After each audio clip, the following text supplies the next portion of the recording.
Americans with Disabilities Act, Module 3, Policy Modification and Other Requirements. This module will cover the following topics: no exclusion of people with disabilities, policy modification requirements, personal services and devices not required, no surcharges allowed, no discrimination through contract, certifications and licensing, protection against retaliation and harassment, regulation of smoking allowed, right to refuse an accommodation. State and local government, Title II, General Requirements. No exclusion of people with disabilities. Public programs must serve the public with disabilities in the most integrated setting with others. Programs can have disability specialized services for people with disabilities, but cannot require participation. Important. Eligibility requirements must be necessary for the provision of goods and services.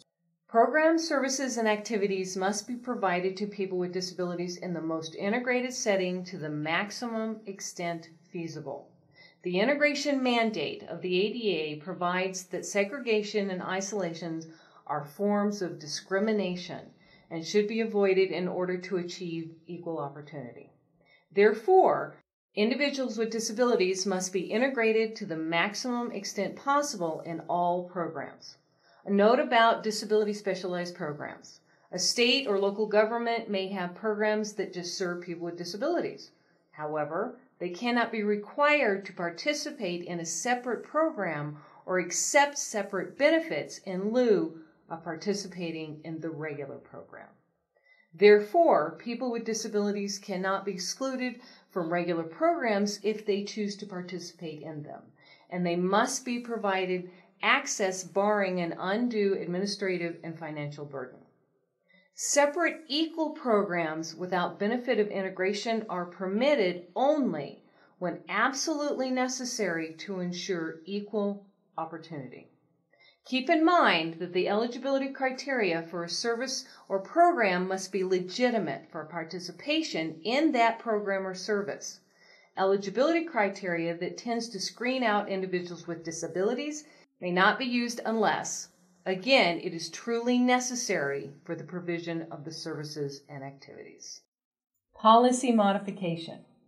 Public entities must make reasonable modifications in policies, practices, and procedures when necessary to afford goods and services to a person with a disability.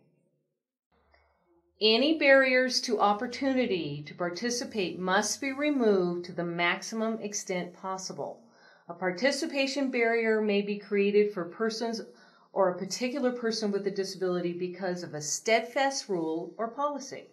First, all policies should be reviewed to ensure that they include provisions for alternative access and/or reasonable modifications for individuals with disabilities so participation in the program is possible. A method for securing these services should be developed, including guidance on when and where these services will be provided. For example, a state office building that contains an application office for small business entrepreneur grants has a no animal sign on the door. An individual who's accompanied by a service animal is denied access to the building by the security guard.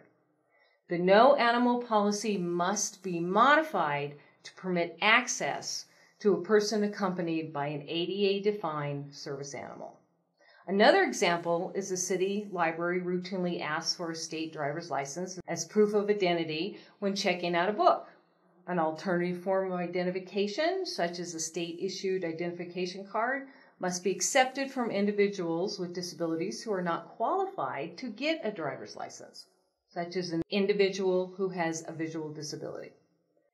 A third example is the State Motor Vehicle Division website has state ID card applications posted on their website in PDF format.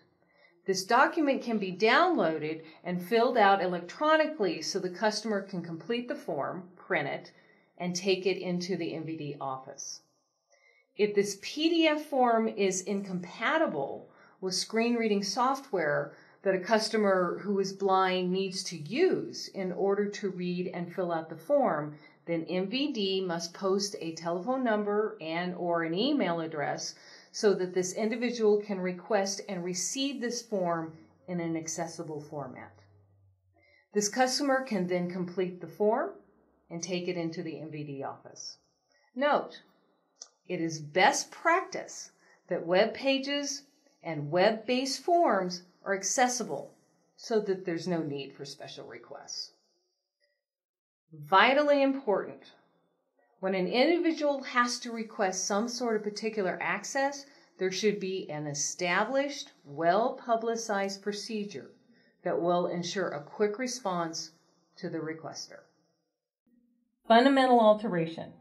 Entities don't have to modify the policy or practice if doing so would fundamentally alter the nature of the goods and services provided. However, the entity is required to modify the policy up to the point before any fundamental alteration occurs. A fundamental alteration example would be someone who is deaf requests that dim lights be left on during a show at the city planetarium so that she can see a sign language interpreter. The policy is that the planetarium has to be completely dark. Modifying this policy would fundamentally alter the nature of the planetarium show, so the request can be denied. However, because the city also has a responsibility to ensure effective communication, the city must modify its blackout policy and take other steps, such as providing a dimly lit area off to one side where the interpreter could sit during the program, if this does not fundamentally alter the planetarium show. Other Title II requirements. Personal services and devices are not required. No surcharges allowed. No discrimination can occur by a contractor. Certification and licensing can't be discriminatory.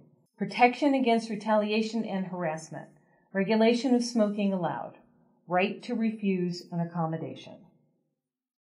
The public entity does not have to provide personal use devices or services. This can include individually prescribed devices such as eyeglasses or hearing aids, or services of a personal nature, such as hiring a personal attendant for a customer or helping a customer with eating or toileting in order for the individual with the disability to participate in a service or program. Please note there could be exceptions to this rule depending on the program or service, such as a state-run correctional facility and government-run daycare centers. For example, a state taxation and revenue department employee does not have to help a customer with a disability to use the bathroom because that would be personal in nature. But keep in mind that the bathroom should meet ADA physical access standards. A second example is a state auditor does not have to provide an individualized hearing aid to a customer, but may need to ensure effective communication by setting up an FM hearing loop system. I want to note here that where equipment is used as part of the public entity's program, activity, or service, an assessment should be made to ensure that the equipment is usable by individuals with disabilities, including individuals with hearing, visual, and physical impairments. Policies should also ensure that any equipment used to provide alternative access, such as a lift, is maintained in operable working order. Additional surcharges may not be imposed on people with disabilities to cover the cost of providing them with ADA mandated access to goods and services, such as providing a sign language interpreter, nor charging a person who is blind for the cost of providing a copy of the town's directory of services in Braille or on audio tape. When contracting with a private sector business or nonprofit or another governmental department, the public entity must make sure that its ADA Title II obligations are carried through by that contractor. For example, a state motor vehicle division contracts with a private sector business, such as MVD Express, to carry out its services, including driver license renewals. MVD must make sure that MVD Express provides ADA Title II program access in all of its services, which includes providing their services in the most integrated setting and achieving program access through policy modification when needed.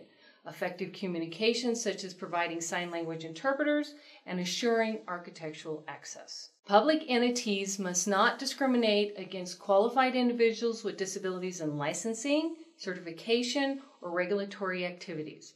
A public entity may not establish requirements for the program or activities of licensees that would result in discrimination against qualified individuals with disabilities. However, be aware that the ADA does not override health and safety requirements established under other federal laws, even if its license or certification standard adversely affects an individual with a disability. Also be aware that the ADA does override state and local laws. Individual situations must be assessed accordingly and responded to as appropriate under the ADA. Retaliation and harassment against an individual who is asserting their ADA rights is a very serious offense under the ADA. No smoking rules are allowed and can apply to everyone, customers and employees. A modification of policy accommodation can be refused by an individual even if it's effective to remove service barriers. However, in doing so, the individual may not be able to access the program or service. Training disclaimer. As with any civil rights law, how the ADA is interpreted and applied is largely influenced by court case decisions. This training is based on the latest technical assistance from the Department of Justice and court case decisions in the year 2016. The information herein is intended solely as informal guidance and is neither a determination of your legal rights or responsibilities under the Act, nor binding on any agency with enforcement responsibility under the ADA.